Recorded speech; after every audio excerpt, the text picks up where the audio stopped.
heartless. And the thing with the chairs, that was easy. It does become more difficult, like as you get older, and you're clearly, your standards of matches aren't what they used to be.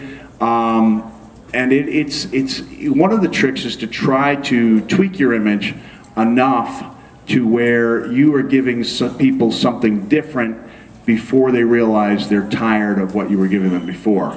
And like, not to pick on these guys, but I see this as like the most tragic, is probably not the unfortunate example, is the Road Dogg was so talented and he was so quick.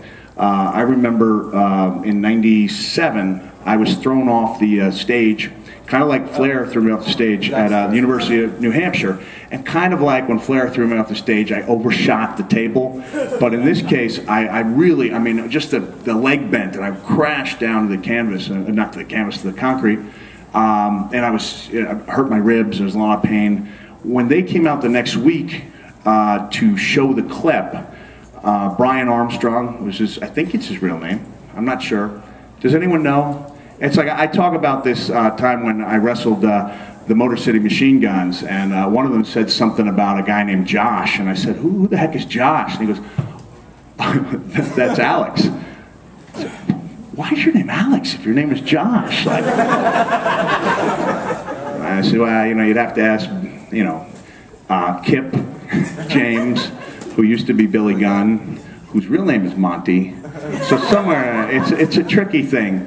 But he was so talented. I mean, he was just making up this stuff as he went along, and he was like, oh, he'll rack up a lot of frequent flyer miles on that one. And he was so talented, yet he got into a groove of mentioning, tag team champions of the world. And the moment they lost the belts and came out and said, former tag team champion, they had, in pop culture terminology, jumped the shark. And so you don't ever want to jump that shark. You want to get, if you're the Fonz, you don't want to put yourself in a position where you're on a surfboard wearing a black leather jacket. So you never want to actually jump over the shark.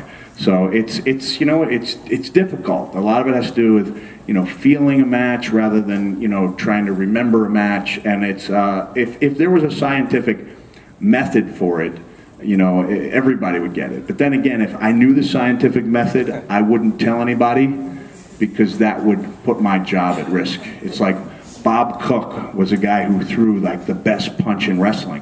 And people would ask Bob to teach them how to throw a punch, and he'd say, I'm not teaching you how to throw a punch. I'll be out of a job.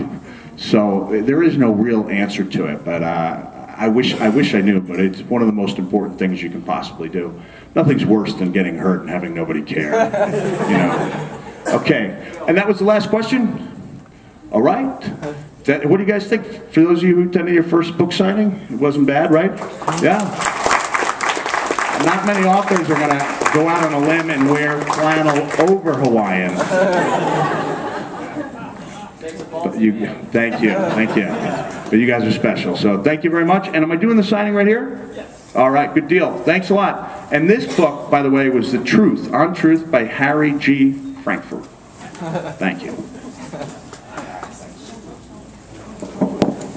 So folks, what we'll do, we'll bring you up a row at a time, starting from this end up, and you'll get your book signed, and you'll come this way and down the escalator. We'll do each row all the way through this section, and then this crew will bring you around.